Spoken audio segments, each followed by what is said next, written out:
Okay, so let us start the new group of P block. P block chemistry शुरू कर रहे हैं और आज हम शुरू करने वाले हैं carbon and boron family. Estimate कर रहा हूं कि 3 लेक्चर्स लगेंगे कार्बन बोरॉन फैमिली के लिए. देन सिमिलरली 3-4 लेक्चर्स लगेंगे नाइट्रोजन ऑक्सीजन फैमिली के लिए. ठीक है. इसमें जो बोरॉन की केमिस्ट्री है वो काफ़ी इंटरेस्टिंग है, उसके रिएक्शंस काफ़ी इंपॉर्टेंट भी हैं. ठीक है, तो वो आपको थोड़ा नया लग सकता है. इसके जो ट्रेंड्स भी हैं बोरॉन फैमिली वाले, जो बोरॉन फैमिली के ट्रेंड्स भी हैं वो भी आपने देखा होगा अभी तक थोड़े से अलग रहते हैं, है ना. साइज वगैरह देखो, गैलियम एल्यूमिनियम वाला जो एक्सेप्शन हमने पढ़ा है, क्योंकि ट्रांजिशन मेटल्स के बाद ये आने वाला पहला ग्रुप है, तो उसका थोड़ा थोड़ा इफेक्ट इसके पास रहता है, ऐसे सोच सकते हो. चलो, तो ये शुरुआत की बातें जो हैं वो आप खुद से देख सकते हैं, इसमें कुछ पढ़ाने का नहीं है, नॉर्मल है. ये ऑक्सीडेशन स्टेट्स क्या क्या पॉसिबल है वो है. बोरॉन, कार्बन, नाइट्रोजन, ऑक्सीजन, ये सब अपने पी ब्लॉक एलिमेंट्स को यहाँ पर ग्रुप करा हुआ है इसने. और फिर हमें पढ़ना है boron family and carbon family. So ये बोरॉन, ये जो टेबल है ये उतना इंपॉर्टेंट टेबल नहीं है. इसमें एलिमेंट्स दिए हुए हैं, वो कितने परसेंटेज में पीपीएम में प्रेजेंट है अर्थ में, अबंडेंस दिया हुआ है उनका सोर्स दिया हुआ है, और बस सोर्स अबंडेंस दिया हुआ है. तो आप ये देख सकते हैं, जैसे एल्यूमिनियम है, ये तो one of the most abundant elements है. सिलिकॉन भी काफी अबंडेंट है, तो ये अबंडेंस दिया हुआ है, सोर्स दिया हुआ है. इंडियम जो है ये इसका अबंडेंस दिया हुआ है.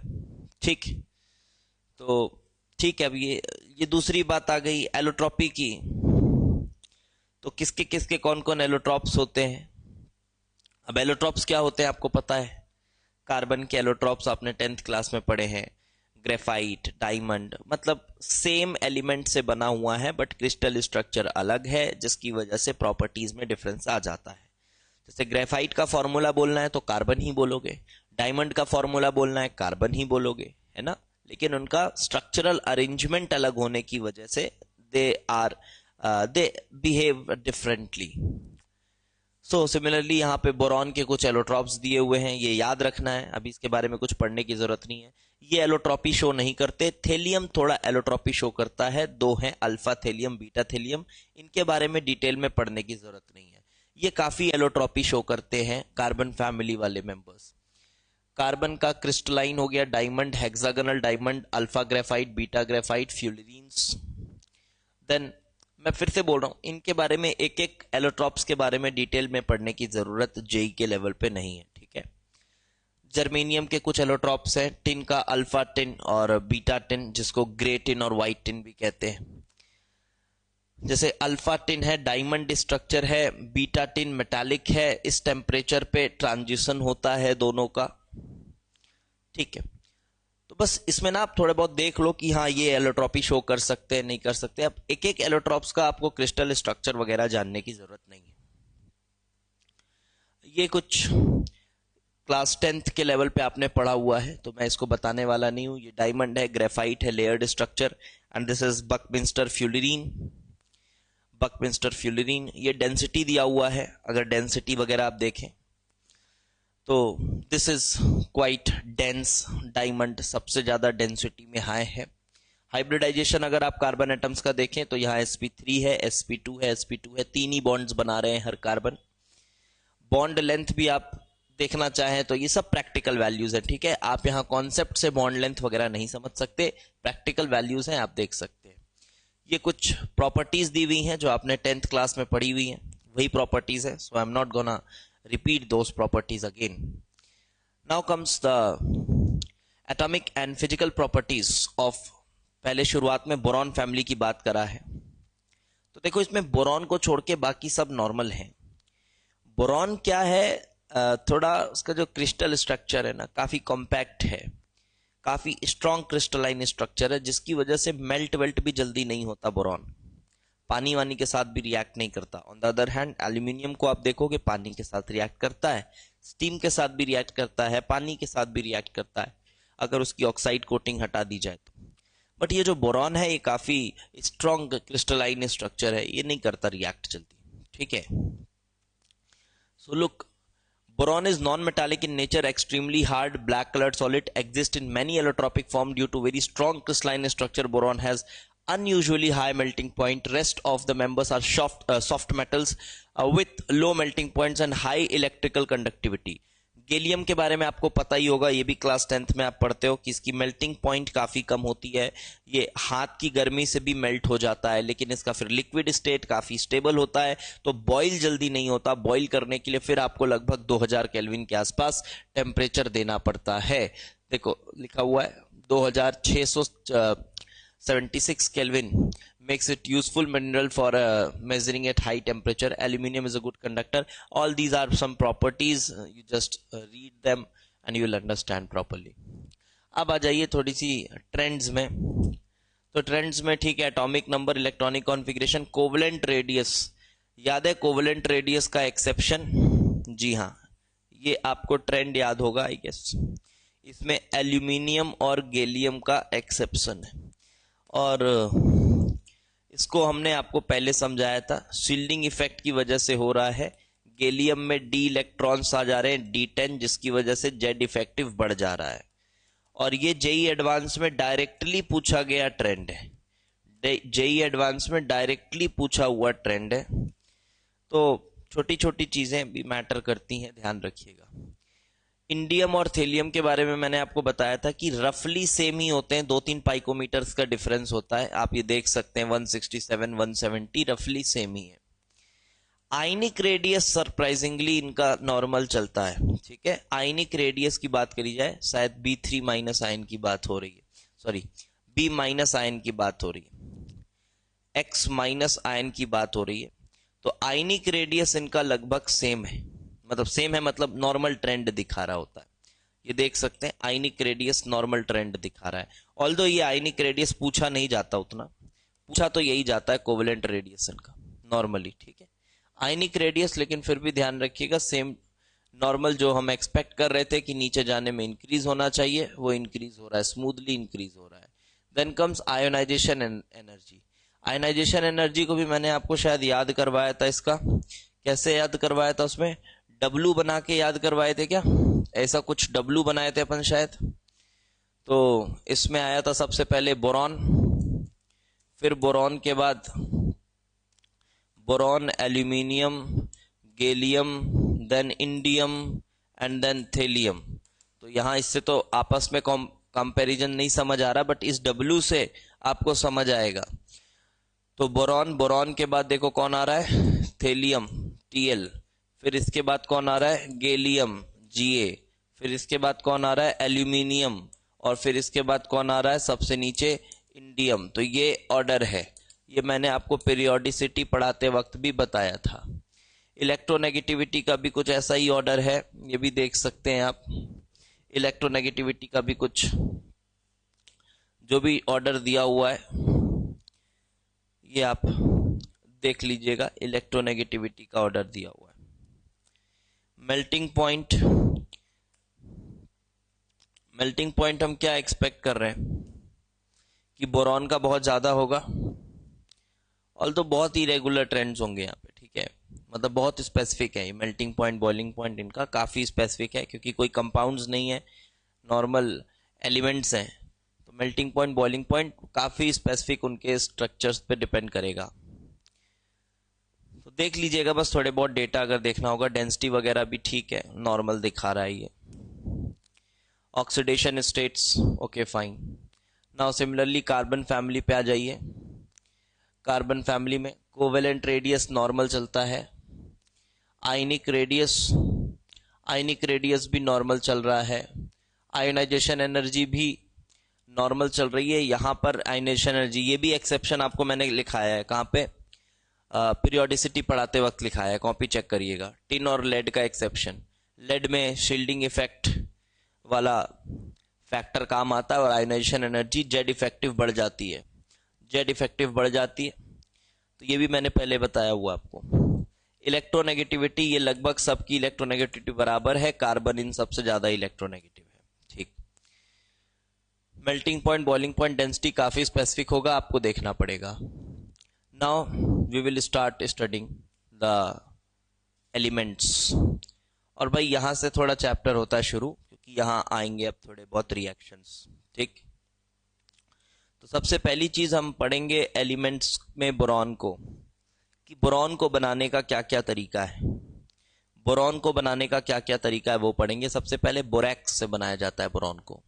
This is borax, this is Na2B4O7.10H2O, this is borax. देखो बोरैक्स का स्ट्रक्चर भी बनाया जाता है, आपको एनसीईआरटी में मिल जाएगा, शायद ये नोट्स में भी आगे होगा, देख लेंगे। बोरैक्स का स्ट्रक्चर कुछ यूं है, BOB BOBOB।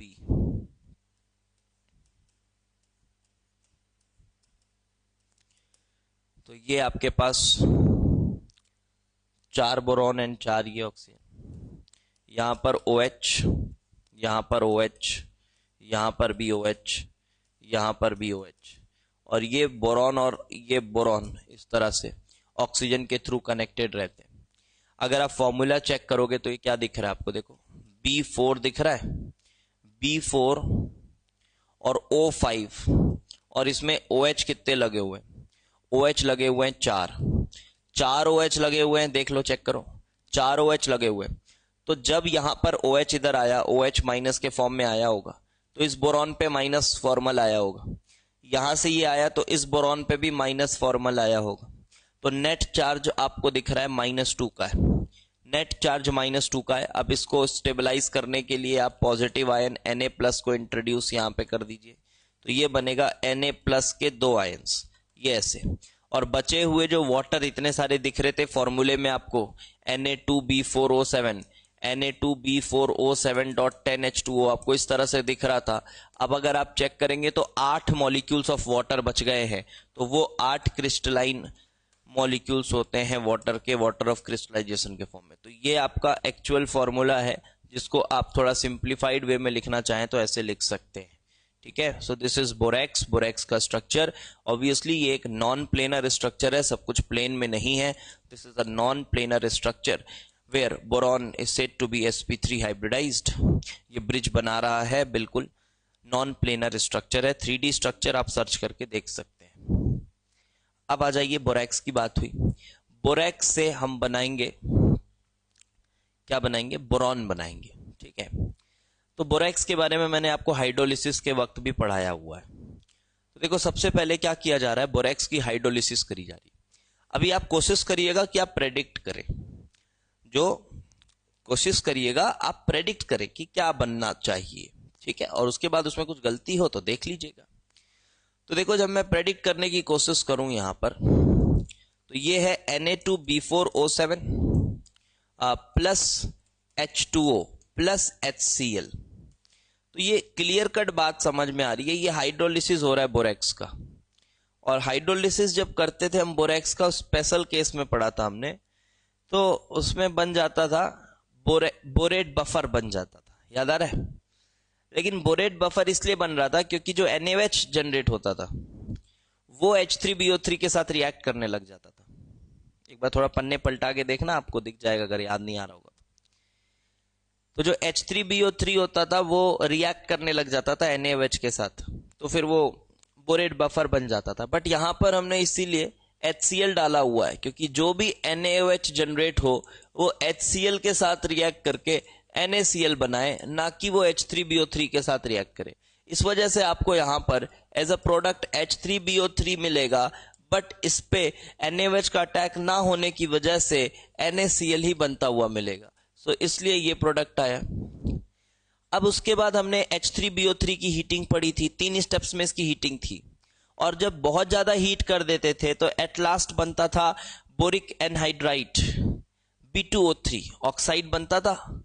जी हाँ, तो ये लीजिए पूरे पानी के मॉलिक्यूल्स निकल गए, B2O3 बन गया। अब एक मजेदार रिएक्शन है कि अगर आप इस B2O3 को रिड्यूसिंग एजेंट्स लाइक सोडियम या मैग्नीशियम के साथ बहुत ही हाई टेम्परेचर पे, बहुत हाई टेम्परेचर पे अगर ट्रीट करते हैं, लगभग 2000 डिग्री का टेम्परेचर होता है ये, जब आप इसको ट्रीट करते हैं तब आपको बोरॉन मिल जाता है, मैग्नीशियम ऑक्साइड, सोडियम ऑक्साइड, जो भी आपने यूज किया था एज अ रिड्यूसिंग एजेंट। ये एक इंपॉर्टेंट रिएक्शन है, ये आपको औरों से थोड़ा अलग बनाएगा ये रिएक्शन, ऑल्दो प्रेडिक्टेबल है। ऑल्दो प्रेडिक्टेबल है। अभी आपको मैग्नीशियम सोडियम थोड़ी नहीं सोचना था, आपको बस सोचना था कि अगर ये है तो क्या बनेगा। तो भाई बोरॉन ऑक्साइड है, आप इतने अच्छे रिड्यूसिंग एजेंट्स इतने हाई टेम्परेचर पे डाल रहे हो, तो भाई बस यही पॉसिबल है कि बोरॉन बनेगा और मैग्नीशियम ऑक्साइड अलग हो जाएगा, दैट्स इट। तो कोई बहुत बड़ी बात नहीं थी ये रिएक्शन, आप कर सकते थे। यहाँ कुछ कमेंट्स लिखे हुए हैं, ये खुद से आप पढ़ लीजिएगा, समझ आ जाएगा, उसमें कुछ नहीं है खास। प्योरिटी के बारे में बताया है कि कितना प्योर बोरॉन बन रहा है, तो यहां पे 95% बोरॉन ब्लैक बनता है। अब इधर आइए, BX3 के साथ बनाएंगे, तो BX3 के साथ बनाएंगे तो BX3 और H2 रेड हॉट टंगस्टन हो या टैंटलम हो, दोनों के साथ चलेगा। तो अगेन H2 के साथ जब आप इसका रिएक्शन करा रहे हो तो क्या समझ में आ रहा है, HX बन जाएगा, बोरॉन अलग हो जाएगा, क्रिस्टलाइन बोरॉन अलग हो जाता है। यहां पर X जो है वो Cl और Br होना चाहिए। Okay, then it is 99.9% pure, काफी ज्यादा प्योर है। BCl3 के साथ जिंक डालने पे भी रिएक्शन है, बिल्कुल, जिंक भी रिड्यूसिंग एजेंट है, जिंक क्लोराइड हमेशा निकलता है। Bi3 के साथ अगर आप काम कर रहे हैं तो रेड हॉट टंगस्टन या टैंटलम डालेंगे तो I2 के वेपर्स एंड बोरॉन निकल जाता है। ये मेथड है, इसको वॉन एर्कल मेथड भी बोलते हैं, वॉन एर्कल मेथड भी बोलते हैं। और ये मेथड आप पढ़ेंगे, ये मेथड आप पढ़ेंगे during purification of metals in metallurgy, वहां भी आप पढ़ेंगे। ये जो वॉन एर्कल मेथड है ये एक्चुअली में जर्कोनियम के लिए भी यूज होता है। सिमिलरली क्या किया जाता है, जो जर्कोनियम है मान लीजिए वो इम्प्योर है, इम्प्योर निकाला गया, तो उसको एक वोलेटाइल कंपाउंड में कन्वर्ट करते हैं, I2 के साथ ZrI4 इसमें कन्वर्ट करते हैं। और इसमें कन्वर्ट करने के बाद फिर जब हम इसको हीट करते हैं तो ये अगेन Zr और I2 जो है वेपर्स निकल के आ जाते हैं, ये वेपर्स निकल के आ जाते हैं। तो इससे क्या होता है कि ये जो जर्कोनियम मिला ये बहुत प्योर जर्कोनियम मिलता है। तो पहले उसको किसी वोलेटाइल कंपाउंड में कन्वर्ट करते हैं और वोलेटाइल कंपाउंड में कन्वर्ट करने के बाद उसको हीट करते हैं सो दैट वो कंपाउंड फिर से डिसइंटीग्रेट हो जाए और आपको प्योर मेटल मिल जाए। तो कुछ वैसा ही मेथड यूज करा है बोरॉन के लिए, वॉन एर्कल मेथड नाम दे दिया है। अरे डाइबोरेन से, डाइबोरेन को हीट कर दो, हाइड्रोजन उड़ जाता है उससे। यस, हाँ, डाइबोरेन को हीट करने से भी हाइड्रोजन उड़ जाता है, अच्छा फैक्ट है, देख लीजिएगा। और सिंपल रिएक्शन है डाइबोरेन को हीट करने से। Then from potassium KbF4, KbF4 को भी अगर आप रेड्यूस करेंगे पोटेशियम के साथ KF बनता है, बोरॉन मिल जाता है। By heating it with potassium metal, it is then treated with dilute HCl to remove KF and boron is then washed and dried. तो इसके बाद यहां पर ये तो दोनों का मिक्सचर मिलेगा, बोरॉन और KF का दोनों मिक्सचर मिलेगा, दोनों सॉलिड्स हैं टेम्परेचर पे, तो इसमें डाइल्यूट HCl डाल देते हैं। तो डाइल्यूट HCl डालने के बाद KF का डाइल्यूट HCl के साथ रिएक्शन होता है, वो रिमूव हो जाता है और जो बोरॉन है वो आपको अलग कर लिया जाता है। ठीक है, ये रिएक्शन। चलिए, now comes the next metal that is aluminium. तो एल्यूमिनियम को ऑब्टेन करने का क्या तरीका है, तो ये हम और बेटर तरीके से पढ़ेंगे मेटलर्जी में, क्योंकि ये मेटल है और एल्यूमिनियम का जो एक्सट्रैक्शन है ये one of the most important extraction methods है जो आपके जेईई के सिलेबस में है। और हर एक साल छोड़कर आपको एल्यूमिनियम के मेटलर्जी पे क्वेश्चन दिख ही जाएगा जेईई एडवांस के पेपर में। ट्रेंड है, बिल्कुल ट्रेंड है, सीधा ट्रेंड। तो यहां पर क्या किया जा रहा है, हॉल हेरोल्ड प्रोसेस होता है, इसमें एल्यूमिनियम ऑक्साइड की इलेक्ट्रोलिसिस की जाती है। ठीक है, अभी मैं थोड़ा इन शॉर्ट बता दे रहा हूं आपको। एल्यूमिनियम ऑक्साइड की इलेक्ट्रोलिसिस की जाती है, बट दिक्कत इसमें यह थी कि एल्यूमिनियम ऑक्साइड का जो मेल्टिंग पॉइंट था वो 2000 डिग्री के ऊपर रहता था। ठीक है, इसका मेल्टिंग पॉइंट बहुत हाई हुआ करता था, मेल्टिंग पॉइंट इसका बहुत हाई हुआ करता था। तो इस हाई मेल्टिंग पॉइंट की वजह से, इसकी जो इलेक्ट्रोलिसिस है काफी मुश्किल है, क्योंकि भाई फ्यूज्ड स्टेट में इलेक्ट्रोलिसिस कराई जाती है। लेकिन फिर एक सॉल्वेंट डिस्कवर किया गया इसके लिए जिसका नाम था क्रायोलाइट। और क्रायोलाइट में जब इसको डिसॉल्व किया जाता है तो ये लगभग 900 डिग्री सेल्सियस में ही क्रायोलाइट में डिसॉल्व हो जाता है बहुत अच्छे से। और क्रायोलाइट में जो आयंस हैं वो इलेक्ट्रोलिसिस में इंटरफेयर भी नहीं करते हैं। तो क्रायोलाइट में एल्यूमिनियम ऑक्साइड को हम डिसॉल्व कर देते हैं और डिसॉल्व होने के बाद 900 डिग्री पे डिसॉल्व हो जाता है, तो फ्यूल कॉस्टिंग बहुत ज्यादा बच जाती है। कहां 2000 डिग्री, कहां 900 डिग्री, तो आराम से इसमें डिसॉल्व हो जाता है। और इसके बाद हम एल्यूमिनियम ऑक्साइड की इलेक्ट्रोलिसिस कराते हैं। नॉर्मली Al+3 आयन और ऑक्साइड है O2- आयन। अब ऑक्साइड जाएगा आपका एनोड पे और ऑक्सीजन देगा, एल्यूमिनियम जाएगा आपका Al पे और कैथोड पे और एल्यूमिनियम देगा। तो देखो कैथोड पे तो आपको एल्यूमिनियम मिल गया। अब एनोड पे थोड़े तमाशे होते हैं। तमाशे ये हैं, ये जो ऑक्सीजन आपको मिल रहा है, ये जो ऑक्सीजन आपको मिल रहा है, ये कार्बन का एनोड होता है, यहां पर ग्रेफाइट का रॉड होता है। तो ग्रेफाइट कार्बन है, जो एनोड होगा वो ग्रेफाइट का होगा। तो कार्बन जो है वो ग्रेफाइट के साथ रिएक्ट करके CO या फिर CO2 बना लेता है। तो इससे जो रॉड है ना वो भी कटते जाती है।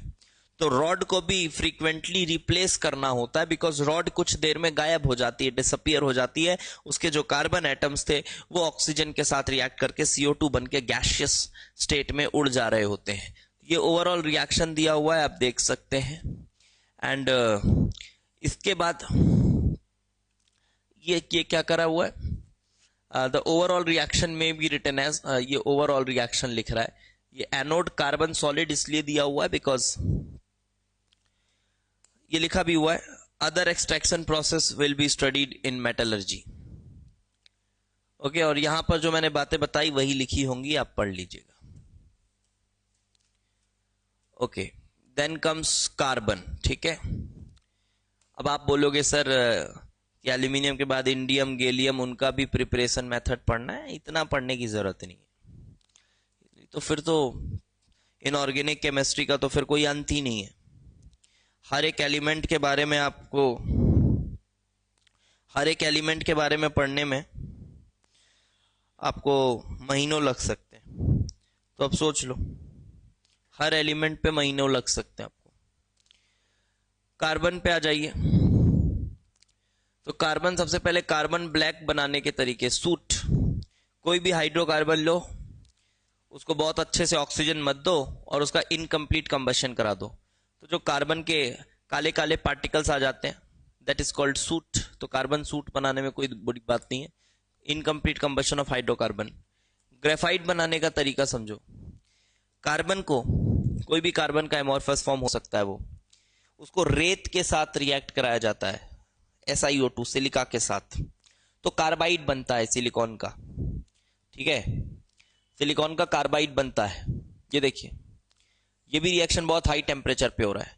कार्बन अगेन यहां पर रिड्यूसिंग एजेंट की तरह काम कर रहा है। SiO2 को भी रिड्यूस कर देता है कार्बन और कार्बाइड बना लेता है Si+CO। और अब इस कार्बाइड और CO के मिक्सचर को आपको 2500 डिग्री तक हीट करना है। 2500 डिग्री तक हीट करना है आपको इसे। तो इस टेम्परेचर पे ये जो आपका सिलिकॉन कार्बाइड बना है, इसको हीट कर रहे हैं हम। ठीक है, सिलिकॉन कार्बाइड को 2500 डिग्री सेल्सियस तक हीट करिए, और ये करने पर आपको सिलिकॉन गैसियस फॉर्म में मिल जाता है। सिलिकॉन गैसियस और कार्बन ग्रेफाइट के फॉर्म में अलग। तो ग्रेफाइट को बनाने का तरीका ये है, ग्रेफाइट बनाने का तरीका ये है। ठीक है, बहुत ही मेहनत वाला रिएक्शन है, बहुत फ्यूल कंज्यूम करता है। 2500 डिग्री आपको सिलिकॉन कार्बाइड को हीट करना होता है, तो ये टूट जाता है। देखो, ऑल्दो प्रेडिक्टेबल है, कोई बड़ी बात नहीं है। सिलिकॉन कार्बाइड को तोड़ोगे तो क्या होगा, सिलिकॉन और कार्बन अलग हो जाएंगे। लेकिन हाँ, यहां जो कार्बन अलग होता है वो ग्रेफाइट के फॉर्म में मिलता है। सो डायमंड में क्यों नहीं मिला? अरे उसका कोई आंसर नहीं होता मेरे भाई, क्या मिल रहा है बस वो देखना होता है। ठीक है, क्या मिल रहा है बस वो देखना होता है, वो क्यों वो मिला उसका कोई लॉजिक नहीं। देन डायमंड की बात करी जाए तो डायमंड तो खैर माइंस में, कोल माइंस में बहुत नीचे चले जाओगे तो वहां पर डायमंड मिलने की पॉसिबिलिटी होती है, नेचुरली एग्जिस्टिंग है। दूसरी बात, अगर आपको सिंथेटिक डायमंड बनाना है तो ग्रेफाइट को पकड़ के बहुत ज्यादा हाई प्रेशर पे रखेंगे तो बन सकता है, बहुत हाई प्रेशर पे रखेंगे तो बन सकता है डायमंड। टेम्परेचर भी ठीक ठाक ही लगता है, शायद 1500 डिग्री के आसपास का टेम्परेचर लगता है, और आप बहुत हाई प्रेशर लगता है, ठीक है, आप सोच भी नहीं सकते उतना हाई प्रेशर है वो। तो ग्रेफाइट, ये देखो लिखा हुआ 50,000 से 60,000 एटीएम का प्रेशर है, 1600 डिग्री सेल्सियस टेम्परेचर है, तो ग्रेफाइट डायमंड में कन्वर्ट हो जाता है। कोई रिएक्शन मैकेनिज्म एक्सपेक्ट भी मत करना कि कोई मैकेनिज्म होगा, मैकेनिज्म कैसे हो सकता है यहाँ। Then comes silicon. सिलिकन के भी रिएक्शंस इजी हैं, इजी टू प्रेडिक्ट हैं। सबसे पहले देखो, सिलिकॉन ऑक्साइड को अगर आप एक्सेस में लेते हैं, SiO2 को अगर आप एक्सेस में लेते हैं और इसमें आप अगर कार्बन डालते हैं, ऊपर क्या रिएक्शन था, देखो ऊपर क्या रिएक्शन था, सिलिकॉन ऑक्साइड और कार्बन। जब आप बहुत हाई टेम्परेचर पे इसको ट्रीट कर रहे हैं then you get silicon carbide. लेकिन अगर आप इसी SiO2 को बहुत ज्यादा अमाउंट में लेते हैं तब आपको सिलिकॉन मिलता है, ना कि सिलिकॉन कार्बाइड। यहां पे स्टोइकोमेट्रिक का डिफरेंस है, स्टोइकोमेट्री डिफरेंस है, आप देख लें यहां पर इसके 1 मोल के साथ इसका 3 मोल यूज हो रहा है, यहां इसके 1 मोल के साथ इसका 2 मोल यूज हो रहा है। इसका मतलब जब आप इसको बहुत ज्यादा अमाउंट में लेंगे तब आपको सिलिकॉन मिल जाएगा, ना कि सिलिकॉन कार्बाइड मिलेगा, ठीक है, याद ही रखने वाली बात है। देन सिलिकॉन प्योर मिला आपको। अब देखो फिर से यहां पे क्या किया जा रहा है, कुछ थोड़ा बहुत वो वॉन अर्कल का जो आइडिया था वैसे ही करा जा रहा है। सिलिकॉन को पहले अपने कुछ और कंपाउंड में कन्वर्ट करेगा और उसके बाद उसको रिड्यूस करके फिर सिलिकॉन बना देगा, तो इससे प्योरिटी बढ़ जाती है, क्योंकि जो सिलिकॉन प्योर है इसमें जो इंप्योरिटीज रही होंगी, इन्होंने रिएक्ट नहीं किया होगा इस क्लोरीन के साथ, तो वो इंप्योरिटीज पीछे छूट जाती हैं। तो ये जो SiCl4 है ये सिलिकॉन का ज्यादा प्योर फॉर्म इसमें आया हुआ है। और अब हम अगर इस SiCl4 को पकड़ के मैग्नीशियम डाल दें तो बहुत प्रेडिक्टेबल रिएक्शंस हैं, इजी रिएक्शंस हैं। आप देखेंगे कि ये सिलिकॉन अलग हो जाएगा, मैग्नीशियम क्लोराइड अलग हो जाएगा। आप ये मत सोचना इसको देख के कि अरे इतने सारे रिएक्शंस कैसे याद होंगे, इतने सारे हैं भले, बट वो आप रिएक्टेंट लिखेंगे और उसके बाद प्रोडक्ट लिखेंगे तो आप खुद प्रेडिक्ट कर पाएंगे। मैं आपको एक चीज सजेस्ट करूंगा इसमें कि ये जितने रिएक्शंस है ना, आपको देखो नोट्स भी नहीं बनाना है, तो बस रिएक्शंस का रिएक्टेंट वाला पोर्शन, आपके पास समय नहीं होगा तो जो भी छोटे बड़े भाई बहन होंगे आपके घर में उनको बोल दीजिएगा भाई इतना काम कर दे मेरा। ये जो रिएक्टेंट्स जो दिख रहे हैं, रिएक्टेंट्स, या खुद से भी कर लेना, उसमें कोई बड़ी बात नहीं, आधा 1 घंटा लगेगा आपको एक चैप्टर का। तो ये जो रिएक्टेंट्स है ना उनको बस एक साइड लिख लेना, एक तरफ लिख लेना किसी पेज में या किसी भी कॉपी में, और प्रोडक्ट्स भरना शुरू करना, और प्रोडक्ट्स भरना एक बार लिख लेना और उसके 10-15 फोटो कॉपीज करा लेना, और 10-15 फोटो कॉपीज करा के प्रोडक्ट भरना शुरू कर दिया करो। प्रोडक्ट भरो, देखो खुद से अपने आप कब याद हो जाएगा पता नहीं चलेगा, ठीक है, बेस्ट तरीका ये। चलिए फिर आ जाइए इधर, सोडियम के साथ रिड्यूस करते हैं तो भी ये हाईली प्योर सिलिकॉन पाने का एक और तरीका है। ये जोन रिफाइनिंग जो लिखा हुआ है ना, zone refining is used to get ultra pure silicon, semiconductors में यूज होता है। जोन रिफाइनिंग भी मेटलर्जी में पढ़ेंगे, ये भी मेटल को प्योर करने का तरीका है और अल्ट्रा प्योरिटी देता है ये बात सत्य है। बहुत हाईली प्योर 99.9% तक की प्योरिटी आपको ये दे सकता है ये method, zone refining. Okay, now come to properties, the chemical properties of elements।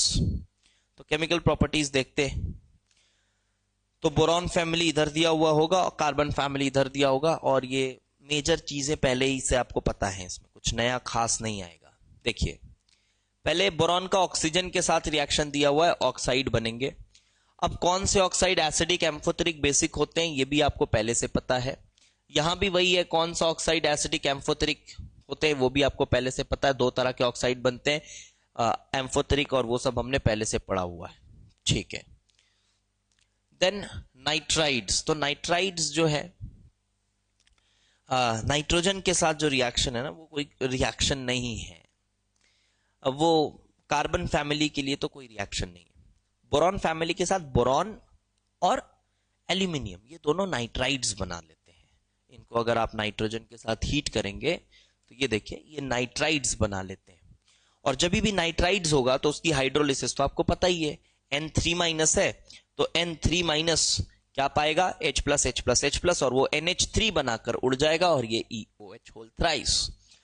अब ये क्या है, this is called producer gas. यहां एयर यूज करते हैं। आपको देख के लग रहा होगा अरे नाइट्रोजन ने तो रिएक्ट ही नहीं किया। जी हाँ बिल्कुल, नाइट्रोजन ने रिएक्ट नहीं किया है, बट ये प्रोड्यूसर गैस है।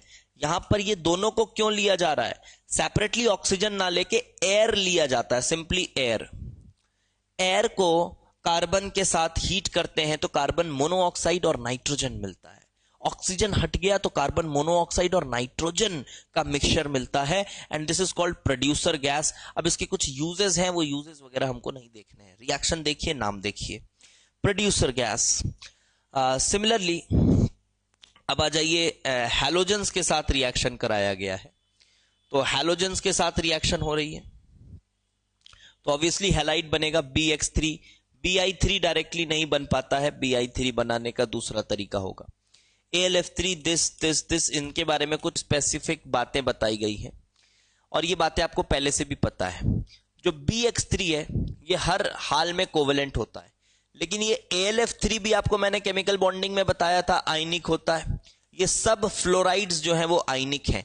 और ये TlI3 के बारे में मैंने आपको क्या बताया था, ये भी मैंने GIOC में शायद बताया हुआ है कि यहां पर ये जो I3 है ये I3 माइनस आयन है और Tl जो है वो +1 में रहता है इनर्ट पेयर इफेक्ट की वजह से, exist as this and this also forms, Tl +1 में रहता है। ये स्पेशल बात है बताने वाली।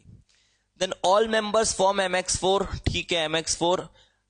Germanium and lead forms MX2. Okay, PbI4 does not exist again because of inert pair effect. Stability of this decreases down the group, inert pair effect. Stability of this increases down the group, inert pair effect. And then ये stability की बात हुई है, इसका X4 ये भी मैंने पहले बताया हुआ आपको, इसका X4 जर्मेनियम का ज्यादा स्टेबल होगा। इसी तरह से SN का भी Cl4 ज्यादा स्टेबल होगा SnCl2 से, लेकिन लेड के लिए ये बात उल्टी है। ये भी बातें पहले बताई हुई हैं।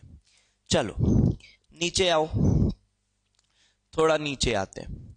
अब ये है पानी, तो पानी के साथ मैंने आपको पहले बताया कि बोरॉन नहीं करता रिएक्ट। बोरॉन जो है वो पानी के साथ रिएक्ट नहीं करता। एल्यूमिनियम कर लेता है, एल्यूमिनियम कर लेता है। फिर आता है कौन, गैलियम और इंडियम।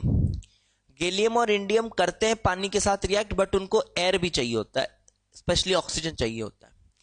जब उनको ऑक्सीजन मिलेगा तभी वो ऑक्सीडाइज हो पाते हैं, तभी रिएक्ट कर पाते हैं, नहीं तो प्योर पानी के साथ वो रिएक्ट नहीं करते। ये कुछ प्रॉपर्टीज हैं जो कि पता है तो अच्छी बात है।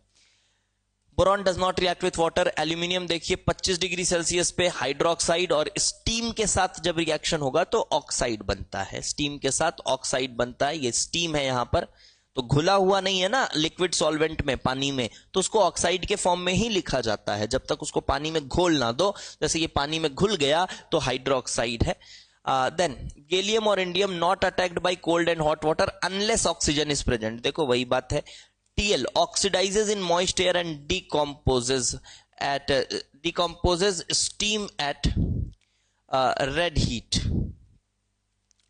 अब ये रिएक्शन क्या आ रहा है यहां पर, जो थेलियम है मॉइस्ट एयर में ऑक्सीडाइज हो जाएगा, ठीक है, मॉइस्ट एयर में ऑक्सीडाइज हो जाएगा and decomposes steam eight red heat, decomposes steam eight red heat. ये क्या लिखना चाह रहा है, decomposes steam eight red heat.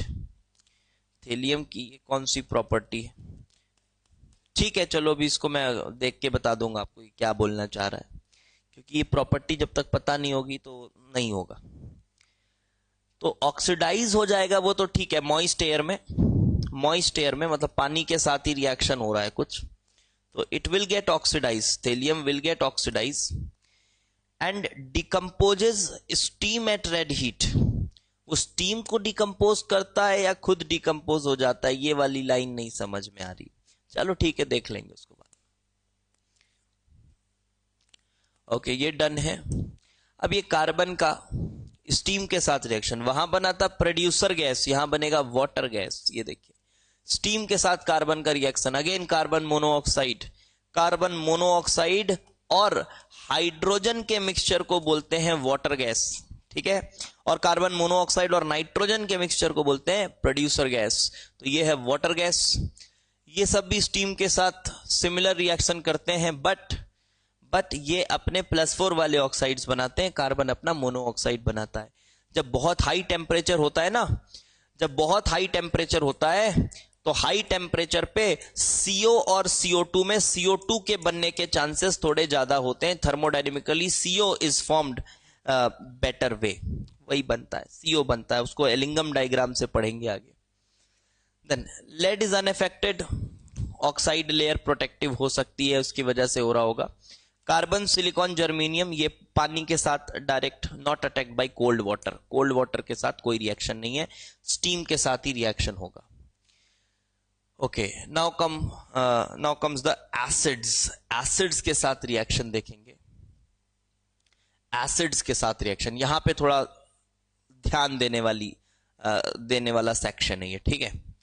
देखो, बोरॉन के साथ जब आप हॉट कंसंट्रेटेड सल्फ्यूरिक एसिड लाओगे, बोरॉन ऑक्सीडाइज हो जाएगा, बोरॉन, और sulphuric acid good oxidising agent है, तो रेड्यूस होके SO2 देगा। तो ये ऑक्सीडाइज हुआ, देखो H3BO3 में, और आपको SO2 मिला। यही अगर हॉट कंसंट्रेटेड नाइट्रिक एसिड है तो भी बोरॉन ऑक्सीडाइज हो जाएगा और नाइट्रिक एसिड रेड्यूस होके NO2 देगा। अच्छा रिएक्शन है ये, देख सकते हैं, प्रेडिक्टेबल भी है। ऑक्सीडाइजिंग नेचर ऑफ एसिड्स की बात हो रही है। Boron reacts only with oxidising acids. Boron कोई मेटल नहीं है कि एसिड से हाइड्रोजन निकाल दे, ध्यान रखना इस बात को। बोरॉन कोई मेटल नहीं है कि एसिड से हाइड्रोजन निकाल दे। HCl वगैरह के साथ वो कोई दिलचस्पी नहीं दिखाता रिएक्शन करने में।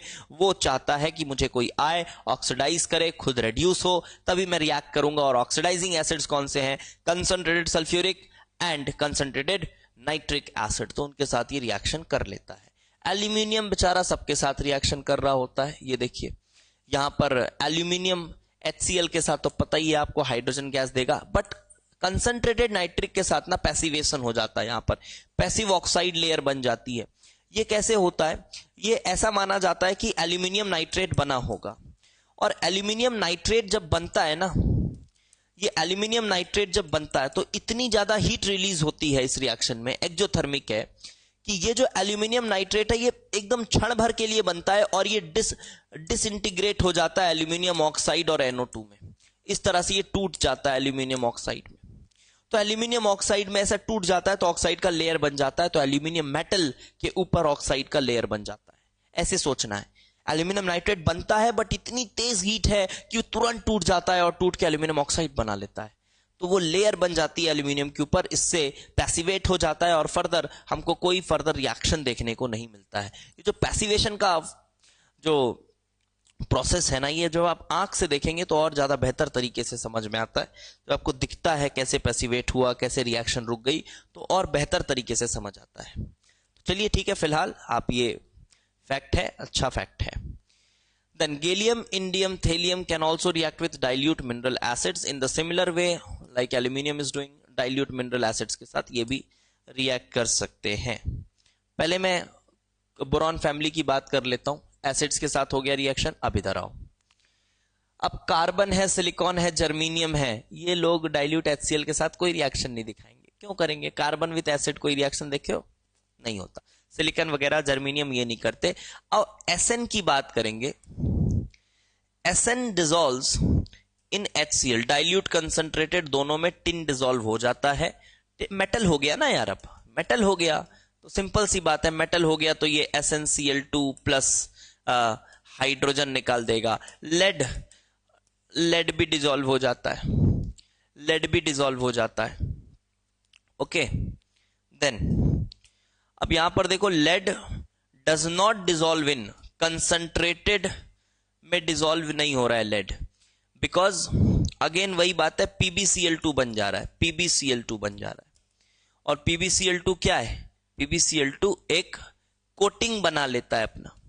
PbCl2 तो डिसॉल्व नहीं हो रहा है। कोटिंग मतलब ये इनसॉल्युबल भी तो है, आपको पता है ना, ये तो इनसॉल्युबल है, तो लेड पे कोटिंग बना ले रहा होगा PbCl2। याद है CBI वाले आज क्यों हो गए पागल? तो पागल था ना, Pb+2 का क्लोराइड इनसॉल्युबल था, इस वजह से ये कंसंट्रेटेड HCl में बहुत हद तक कोटिंग बना लेता होगा, लेकिन डाइल्यूट में घुल जाता है, डाइल्यूट में घुल जाता है। बहुत सारे बच्चों को ना ऐसा लगता है, मैं बता रहा हूं, और ये बहुत गलत धारणा है कि अरे डाइल्यूट में घुल जा रहा है तो कंसंट्रेटेड में तो घुल ही जाएगा।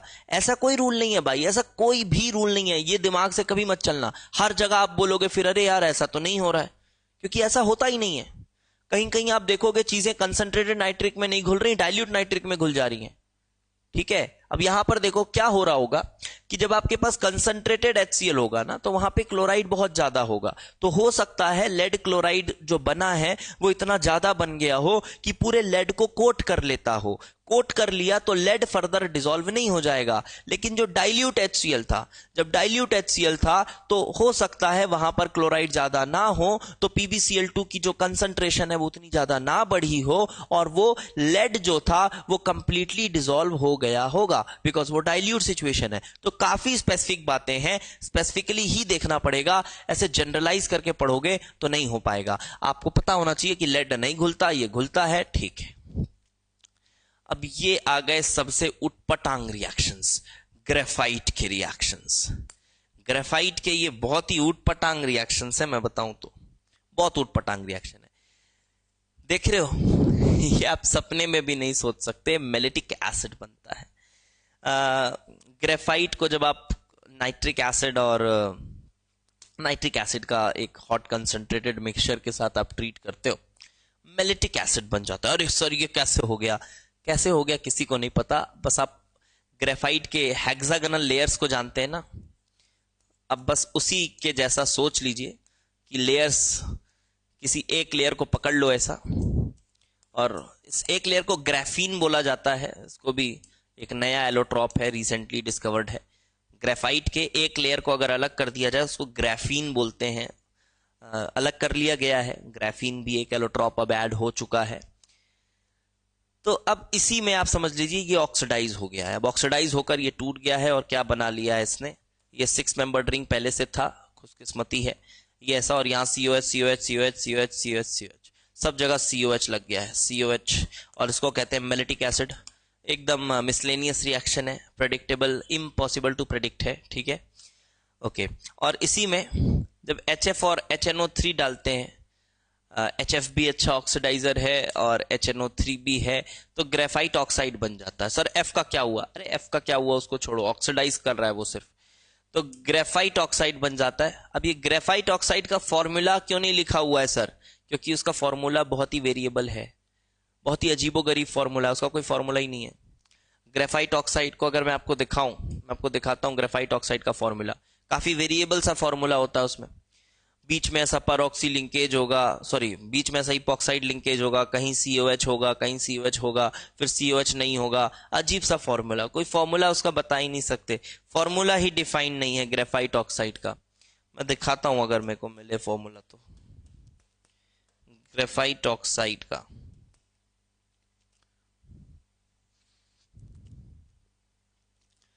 Just wait a minute, okay ये मिल गया। ये कुछ ऐसा है ग्रेफाइट ऑक्साइड। अरे कलर नहीं ठीक है इसका,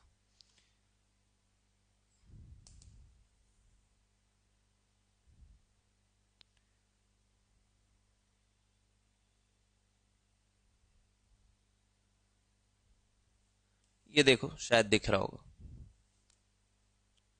ऐसा है ये ग्रेफाइट ऑक्साइड, ठीक है। COH है, COH है, COH है, COH है, कहीं OH है, ये देखो कहीं पर ये इपॉक्साइड लिंकेज है, इपॉक्साइड लिंकेज है, COH है। तो हाँ आप ये कर सकते हो, ये एक छोटा सा सैंपल है।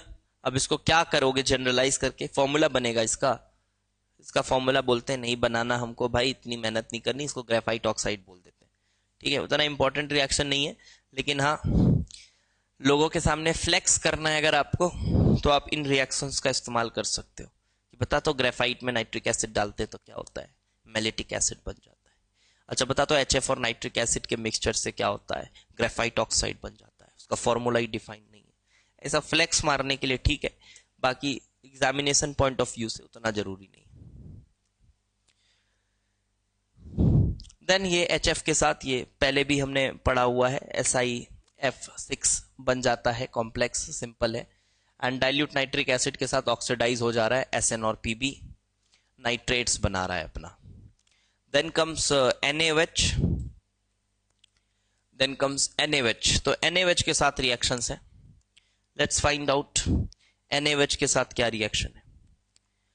तो NaOH बेस है तो एल्यूमिनियम ही रिएक्ट करेगा। Aluminium gallium readily dissolve in alkalis, indium thallium do not dissolve in alkali. Okay, properties है, एम्फोटेरिक नेचर की वजह से रिएक्शन हो जा रही है। यहां पर टिन और लेड NaOH के साथ रिएक्ट करते हैं, 50 बार पढ़ चुके हैं NaOH को, कोई बड़ी चीज नहीं है। मेटल के साथ रिएक्शन, बोरॉन विथ मेटल, ये देखिए ये B3 माइनस आयन बना रहा है, B3 माइनस, यहां बोरॉन B3 माइनस आयन बना रहा है। ठीक है, रेयर है बट बनता है अगर आप स्ट्रॉन्ग इलेक्ट्रोपॉजिटिव मेटल्स लेकर आते हैं। यहां पर मैग्नीशियम जो है वो बना रहा है मैग्नीशियम सिलिसाइड सिलिकॉन के साथ। अगेन यहां पर Si4 माइनस आयन दिख रहा है सिलिकॉन का, इसीलिए Mg+2 Mg+2 दिख रहा होता है। उतने इंपॉर्टेंट नहीं है बट एक बार देख लिया है तो ठीक है आपने। Reducing property, boron with SiO2, boron with CO2। तो बोरॉन ऑक्सीजन लेगा B2O3, ऑक्सीजन लेगा B2O3, सिलिकॉन कार्बन को अलग छोड़ेगा। एल्यूमिनियम MnO2, ऑक्सीजन लेगा, दिस Mn बन गया। इसी तरह से Cr2O3, याद आ रहा है, ये भी आपने मेटलर्जी में पढ़ना है और 10th क्लास की मेटलर्जी भी पढ़ी होगी तो वहां भी पढ़ते हैं आप इसको में। 10th क्लास की मेटलर्जी में भी पढ़ते हैं कि when we have some metal oxides which cannot be reduced easily by carbon, because after formation of metal oxides what we do is we reduce them by using carbon, but when it cannot be done with carbon because of some reasons, like if metal is highly electropositive and it is not ready to give oxygen very easily, then we use more electropositive elements like aluminium to get rid of these oxygen atoms from manganese, और ये manganese अलग और oxygen अलग। इसी तरह से chromium के लिए भी ऐसा करते हैं। आपको याद होगा अगर थर्माइट वेल्डिंग का भी एक रिएक्शन पढ़ते हैं हम, एल्यूमिनियम के साथ Fe2O3 का रिएक्शन है, ये भी आपका एल्यूमिनियम ऑक्साइड बनाता है और Fe जो है ये निकल जाता है, काफी हाई टेम्परेचर पे लिक्विड आयरन निकलता है, वेल्डिंग के काम आता है। तो यहां पर ये थर्माइट वेल्डिंग वाला भी रिएक्शन है, इसी तरह का रिएक्शन वो भी है, ये थर्माइट वेल्डिंग इसी तरह का रिएक्शन ये भी है। इधर रिड्यूसिंग प्रॉपर्टी के बारे में नहीं बताई गई है। And now comes our oxides. चलो इस पोर्शन को भी थोड़ा देख लेते हैं, अभी 1 घंटे होने में थोड़ा टाइम है। तो section E, now oxides, hydroxides and oxy acids, borax, ये 4 चीजें पढ़ेंगे हम बोरॉन फैमिली के। ठीक है, ये 4 चीजें पढ़ेंगे। तो थोड़ा शुरू करते हैं बस, तो देखा जाए। सबसे पहले है बोरॉन ट्राईऑक्साइड के बारे में कुछ स्टडी करेंगे, B2O3 के बारे में। याद है ये H3BO3 हीट करने से 3 स्टेप की हीटिंग आपको बताया था हीटिंग रिएक्शन में। एक बोरॉन के लिए 1 हाइड्रोजन, एक बोरॉन के लिए आधा हाइड्रोजन और यहां पर हाइड्रोजन ही गायब। तो ये 3 स्टेप में आपको पहले भी बताया था, सेम वही हीटिंग लिखी हुई। देन ये एक एसिडिक ऑक्साइड है और ये बोरिक एसिड का एनहाइड्राइड है, ये भी क्लियर है, एसिडिक ऑक्साइड है। Reacts with alkalis to form borates, simple reaction है, एसिड बेस हुआ। B2O3 का जब रिएक्शन आप करा रहे हो, B2O3 का रिएक्शन जब आप Na2O के साथ करा रहे हो तो ये बोरेट बनाएगा, BO3 3- और Na+, तो Na+, तो ये Na3BO3, इस तरह से बोरेट आपका बन जाएगा, सोडियम ऑर्थोबोरेट। देन पानी के साथ रिएक्शन करेगा तो अल्टीमेटली H3BO3 बनेगा, बीच में HBO2 बनता है बट वो मोमेंटरली कन्वर्ट हो जाता है H3BO3 में, ऑलरेडी डिस्कस्ड रिएक्शन है ये सब। देन कम्स B2O3 का जब आप क्रोमियम के साथ रिएक्शन करा रहे हो, याद होगा आपको मेटाबोरेट बनता है, कहां पढ़ाया है, बोरेक्स बीड टेस्ट में पढ़ाया है, तो वहां का रिएक्शन है ये, देख लीजिएगा। मेटाबोरेट्स बनते हैं और मेटाबोरेट्स बनते हैं, इट फॉर्म्स कलर्ड कंपाउंड्स। ठीक है, फाइन, ये भी पढ़ा हुआ है। देन B2O3, अच्छा देखो ये है विवाद का जड़, ये है विवाद का जड़। कुछ लोग B2O3 को कहते हैं नहीं, B2O3 एक तरह का एम्फोटेरिक मानना चाहिए उसको, लेकिन फाइनली हम उसको एसिडिक ही मानते हैं, कोई एम्फोटेरिक नहीं मानते। उनका तर्क क्या रहता है, वो कहते हैं कि देखो ये थोड़ा P2O5 के साथ एक रिवर्सिबल रिएक्शन शो करता है, और ये एक रिवर्सिबल रिएक्शन शो करता है और एक सॉल्ट बना लेता है। देखिए यहां पर B+3 आयन फॉस्फेट के साथ एक सॉल्ट बना रहा है, B+3 फॉस्फेट का BPO4 बन जा रहा है। तो ये तब बन सकता है जब आप P2O5 एक एसिड की तरह एक्ट करे और ये जो है ये एक बेस की तरह एक्ट करे। तो ये एक रिएक्शन है जहां पर ये वीकली बेसिक नेचर दिखाता है और ये फॉस्फेट बना लेता है बोरॉन का। तो it shows weakly basic properties according to the following reaction, लेकिन आपको कहना उसको एसिडिक ही है, एम्फोटेरिक नहीं कहना है, ठीक है। देन क्योंकि एक बहुत रेयर रिएक्शन है, वो भी पूरा कंप्लीट नहीं हो पाता है, रिवर्सिबल रिएक्शन है। Reacts with hydrogen fluoride in presence of H2SO4 forming BF3। B2O3 HF के साथ रिएक्शन हो रहा है, ऑब्वियसली BF3 बनेगा और आपके पास H2SO4 अलग ही रहेगा, BF3 predictable reaction. Okay, then comes boric acid. चलो इसको भी पढ़ लेते हैं, बोरिक एसिड। अब बोरिक एसिड के बारे में बातें तो आपको पता है, बहुत सारी बातें हैं जो आपको बोरिक एसिड के बारे में पहले से पता है कि H3BO3 है, ये वीक एसिड है, ये प्रोटॉन नहीं देता, ये OH- लेकर एसिडिक बिहेवियर दिखाता है, ये सब बातें आपको पता है, ठीक है। तो वो तो प्रॉपर्टीज में आ जाएंगी, पहले इसका प्रिपरेशन देखते हैं। तो प्रिपरेशन सिंपली अभी पीछे किया था ना हमने, H3BO3 बनाया था, hydrolysis of borax, hydrolysis of borax, but make sure borax does not reacts further with the NaOH. So we need to give acidic medium over there and therefore we are giving H2SO4 or HCl whatever you wish.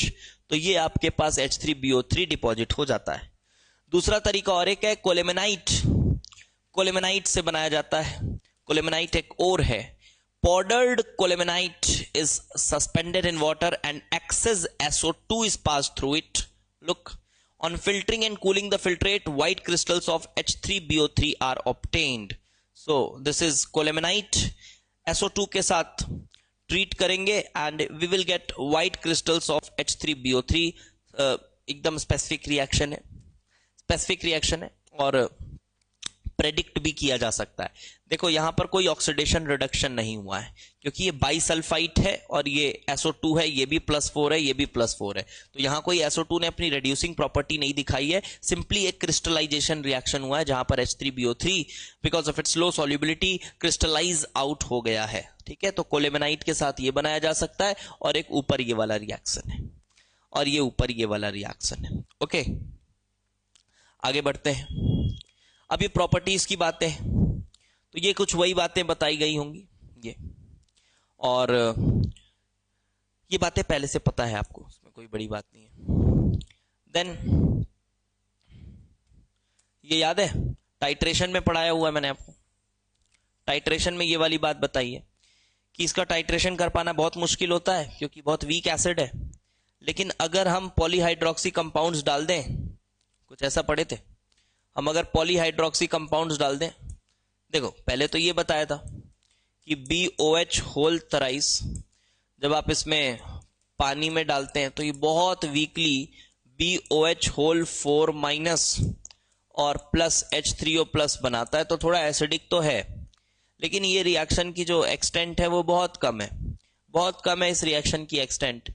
तो हम यहां पर अगर कोई polyhydroxy, generally 1,2 polyhydroxy compounds अगर हम डालें तो ये जो BOH 4- है वो उसके साथ कॉम्प्लेक्स बना लेता था और कॉम्प्लेक्स बनाने की वजह से ये रिएक्शन फॉरवर्ड ड्रैग हो जाता था। ये देखिए आप यहां पर कोई भी polyhydroxy compound like this C, this OH, तो यहां वाटर लॉस कर करके ऐसा कॉम्प्लेक्स बनाया करते थे। वो कॉम्प्लेक्स का फॉर्मूला वगैरह पीछे दिया हुआ है, आप वहां देख सकते हैं। आपने ये चीज सॉल्ट एनालिसिस में भी पढ़ाया है मैंने आपको, ये यहां से, और उसमें फिर ये भी बताया था आपको मैंने कि ethylene glycol due to some unknown reasons वो ये कॉम्प्लेक्स नहीं बनाता, तो इसको डाल देने से ये रिएक्शन फॉरवर्ड आ जाता है और H3O+ की कंसंट्रेशन काफी बढ़ने लग जाती है। क्या बात है, वही बातें लिखी होंगी, आप पढ़ लीजिएगा, सेम बातें लिखी होंगी, कुछ नया नहीं होगा। और okay, now this is simply उसकी हीटिंग रिएक्शन अगेन रिपीट हो गया है और उसका स्ट्रक्चर दिया हुआ है, देख सकते हैं। देन कम्स एक प्रॉपर्टी, एक दो प्रॉपर्टी और दी हुई है कि जब बोरिक एसिड को हम, ऑर्थोबोरिक एसिड को जब हम बहुत कंसंट्रेटेड फॉर्म में रखते हैं तो वो ट्राइमराइज हो जाता है। ठीक है, वो ट्राइमराइज हो जाता है like this. Polymeric metaborate species are formed at high concentration, बहुत ज्यादा हाई कंसंट्रेशन में रखोगे इस तरह से ट्राइमराइज हो जाएगा। मैं बता देता हूं आपको ट्राइमराइजेशन इसकी। जैसे ये BOH होल थ्राइस है, BOH होल थ्राइस है लाइक दिस। तो इसी तरह से वाटर लूज कर करके ना ये ट्राइमराइज हो जाता है। ये BOH होल थ्राइस है, यहां एक और BOH होल थ्राइस आप लिख लीजिए कुछ यूं।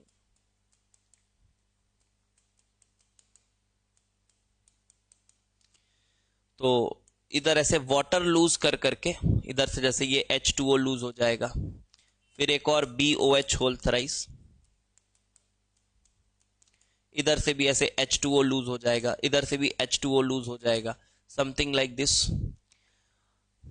ये इस तरह से ट्राइमराइज हो जाता है, एक हाइड्रोक्साइड आ गया और ये बन गया कुछ यूं, पानी से ही आया और कुछ इस तरह से फॉर्म कर लेता है, ट्राइमराइज हो।